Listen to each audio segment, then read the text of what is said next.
What if one of the most famous faces in human history was never accurate?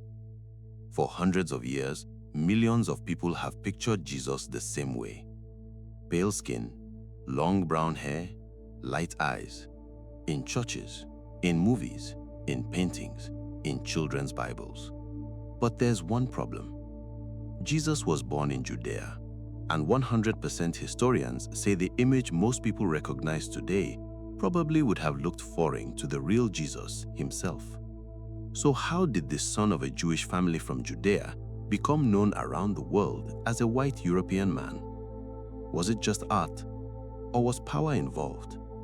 Because this story is not only about religion, it's about empire, identity, colonialism, and one of the most powerful images ever created. Today, we are uncovering the full story, from ancient Judea to the Roman Empire, to medieval Europe, to colonial conquest across Africa and the Americas. This is the story of why Europeans painted Jesus white.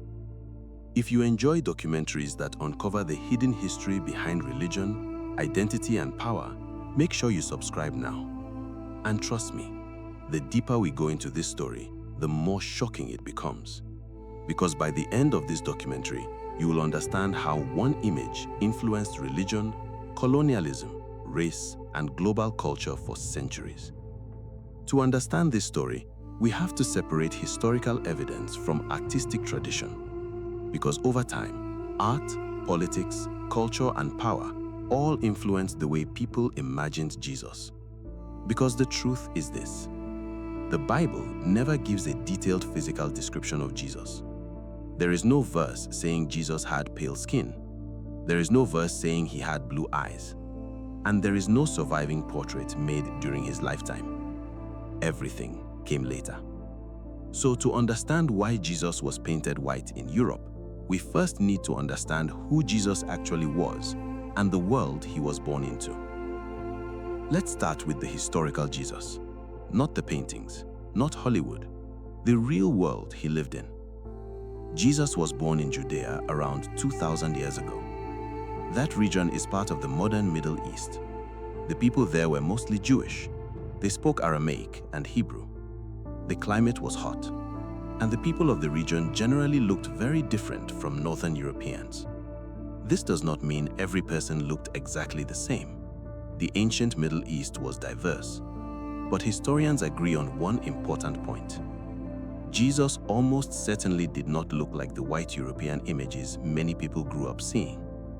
So if that image was not historically accurate, why did it become the global standard? Forensic experts who studied ancient skulls from the region believe a typical Jewish man of that time likely had olive brown skin, dark eyes, dark hair, and a beard. His hair was probably shorter and curlier than the long flowing hair shown in Western paintings. And here's something many people never realize. The earliest Christians were not obsessed with what he looked like. They cared more about his teachings, his death, and the belief in his resurrection. That is why early Christian art looked very different from place to place. In some early Roman images, Jesus appears young and clean-shaven. In others, he has a beard. There was no official face yet, no single image everyone agreed on. But that would slowly change, and Europe would eventually shape the image the world came to know. But here's where the story takes an unexpected turn. The religion that started in the Middle East was about to become deeply connected to Europe, and that changed everything. In the beginning, Christianity was not a European religion. It started in the Middle East. Its earliest followers lived in places like Judea, Syria, Egypt, Ethiopia, and parts of modern-day Turkey. Some of the oldest Christian communities in the world are actually in Africa and the Middle East. But over time, Christianity spread across the Roman Empire, and one moment changed everything. In the 4th century, the Roman Emperor Constantine legalized Christianity. Later, Christianity became deeply tied to the Roman state. This changed the religion forever. Christianity was no longer just a small movement of believers. It became connected to imperial power. And when a religion becomes tied to empire, can its imagery stay neutral? And as the faith spread deeper into Europe, European culture began shaping Christian art. Artists usually paint sacred figures in ways familiar to their own people. This happened all over the world. In Ethiopia, Jesus was painted with African features. In parts of Asia, Asian artists painted Jesus with local Asian features. And in Europe, artists painted Jesus to look more European. At first, this was not always about racism. It was often about connection. People wanted sacred figures to feel close and familiar. If you lived in medieval France, artists painted biblical scenes using French-looking people, French clothing styles, and European buildings. The same thing happened across Europe. But over time, something bigger began to happen. The European image of Jesus slowly became dominant, and eventually it became political. During the Middle Ages, most Europeans could not read.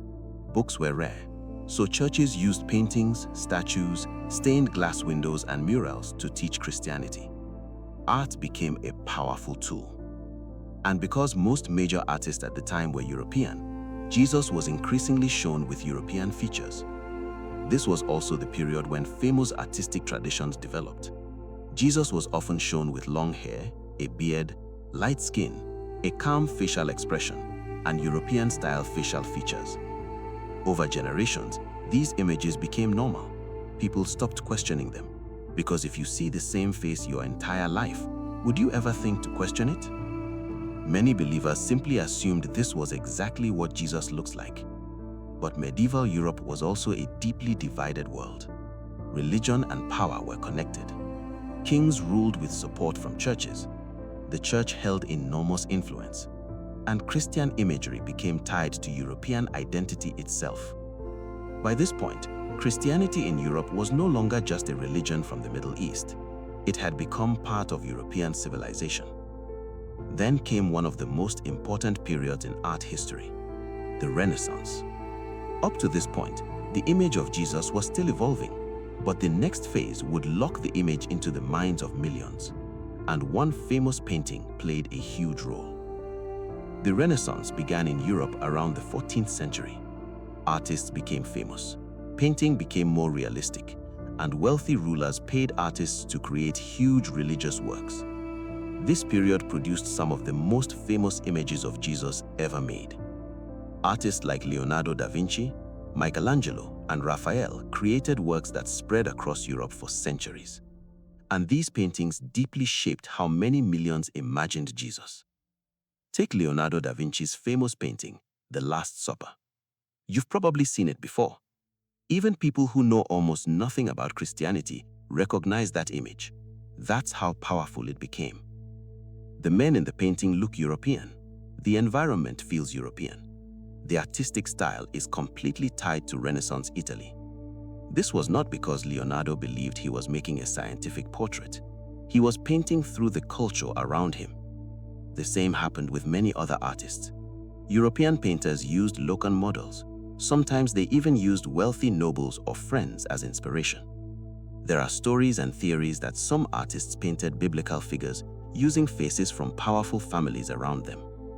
Whether every story is true or not, one fact is clear. The image of Jesus was increasingly shaped by European society. And because Europe later became globally powerful, these images spread everywhere. Now, the story gets bigger, much bigger. Because this was no longer just about paintings inside Europe, it was about global power. Beginning in the 15th century, European empires expanded across the world: Spain, Portugal, Britain, France. They conquered lands across Africa, Asia, and the Americas. And wherever they went, they carried their religion and their artwork with them. Missionaries traveled alongside traders, soldiers, and colonial governments. Churches were built, schools were built, and inside many of them was the same image: a white European Jesus. Think about the psychological effect of that. The people ruling the land, the people controlling the armies, the people controlling education, and even the image of the holy figure being preached, all looked the same. Over time, many people unconsciously connected whiteness with power, holiness, and authority. Can an image shape the way entire societies think about race and power? Not every missionary believed racist ideas, and many Christians later fought against slavery and colonial abuse. But history shows that religion was sometimes used to support systems of domination, and imagery became part of that system. Imagine being an enslaved African in the Americas. You are being taught about love, mercy, and salvation, but the image of the Savior you are shown looks like the same group controlling your life. That contradiction left deep scars, and for many communities, the image of Jesus became emotionally complicated, especially when the image became tied to colonial power itself. And if you want more documentaries exposing the hidden stories history books often leave out, leave a like on this video. It helps more people discover these conversations. Now, wait. Some viewers might be wondering, doesn't the Bible literally describe Jesus as white? Let's talk about that. One reason this topic causes debate is because many people assume the Bible clearly describes Jesus as white, but it does not. The New Testament focuses much more on Jesus' message than his physical appearance. There are symbolic descriptions in books like Revelation, but these are highly spiritual visions, not normal physical portraits. For example, Revelation describes hair like wool and feet like burnished bronze. Some people interpret these verses literally. Others say the language is symbolic. Scholars debate these passages, but almost no serious historian argues that Jesus was a Northern European man. Historically, Jesus was a Jewish man from the Middle East. That part is widely accepted. The confusion happened because art and history became mixed together. And once millions believe an image is real, how hard is it to separate tradition from history? Over centuries, artistic tradition became so strong that many people mistook it for historical fact. And once an image becomes powerful enough, people defend it emotionally, because changing the image can feel like changing identity itself. This issue is not only about history, it is also about emotion. For many Christians, the image of Jesus they grew up with feels sacred and personal. It reminds them of childhood, family, church, and faith. So when someone questions that image, some people feel attacked. But throughout history, different cultures have imagined Jesus differently. That is actually normal. In Ethiopia, ancient Christian art often showed Jesus with darker skin and African features. In China and Japan, some Christian art presented Jesus with Asian features. In Latin America, artists often painted Jesus using local cultural styles. This happens because people naturally connect spiritual figures to their own communities. The real issue begins when one image becomes politically dominant over everyone else. And for centuries, European colonial power helped make the white European image of Jesus the global default. And that is why the topic still matters today. Even after colonial empires weakened, the image survived. Because what happens when an image becomes bigger than history itself? Why? Because movies and television took over. Hollywood played a massive role. For decades, many actors chosen to play Jesus in major films were white Europeans or white Americans. Millions watched these films. Children grew up seeing the same face again and again. And this is how powerful repetition works. If people see the same image thousands of times, eventually the brain stops questioning it. It simply feels true. The image spread through movies, television, children's Bibles, church murals, social media. Even people who were not Christians recognized the same version of Jesus. That shows how deeply rooted the image became in global culture. But in recent years, historians, archaeologists, and theologians have started revisiting the question. This is the part where the conversation becomes controversial, because now we have to ask the question many people avoid. This is probably the biggest question. Did Europeans paint Jesus white to promote racism? The honest historical answer is complicated. In the early centuries, probably not. Most artists simply painted holy figures in familiar cultural ways. That happened across many civilizations. But later, during colonialism and racial hierarchy systems, the image absolutely gained political meaning. European empires ruled huge populations. So, was this only art anymore, or had the image become a tool of power? Ideas about race became tied to power, and the white image of Jesus sometimes became part of systems that promoted white superiority. In those periods, religious imagery could reinforce social hierarchy, especially when combined with colonial education and missionary systems. So, the image itself may not have started as a racist conspiracy, but it was later used inside racial systems that shaped the modern world. And that distinction matters. History is rarely simple. Interestingly, many early Christians were not obsessed with Jesus' appearance at all. They focused more on his teachings: love your neighbor, help the poor, forgive others, care for the weak, show mercy. The earliest Christian movements spread across many ethnic groups: Africans, Middle Easterners, Europeans, Asians. Christianity became global very early. Some of the most important early Christian thinkers came from North Africa. Places like Alexandria and Carthage became major centers of Christian learning. This is important because many people wrongly imagine Christianity as originally European. It was not. Europe later became the center of global Christian power, but the religion itself began far outside Europe. And here's the part many schools barely teach. Africa was not on the outside of early Christianity. It was deeply connected to it. And if you've been learning something new so far, subscribe and join this community, because there are many historical stories the world was never taught properly. There is another reason this conversation became important in modern times. For centuries, many African histories were ignored or minimized in global education systems. But Africa played a major role in early Christianity. Ethiopia became Christian very early in history. North African scholars helped shape Christian theology. Some traditions even say parts of Jesus' early life touched Africa when his family fled to Egypt. Yet many modern portrayals centered almost entirely on Europe. This created the impression that Christianity belonged mainly to Europeans. But history tells a much broader story. Today, some Christians around the world are reclaiming local artistic traditions, not to deny Christianity, but to show that faith existed across many peoples and cultures. Human beings are deeply affected by images. Why do you think powerful governments and religions throughout history cared so much about symbols and images? Images shape identity, they shape memory, they shape imagination. That is why rulers throughout history used symbols, statues, flags, and art.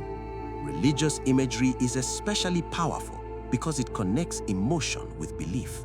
For hundreds of years, the European image of Jesus became one of the most influential images on earth. It appeared in churches, schools, books, movies, and homes. For some people, it inspired hope. For others, it became tied to painful historical experiences. And that is why discussions about Jesus' image still create strong reactions today. Because the conversation is not only about skin color, it is also about history, identity, power, memory, and culture.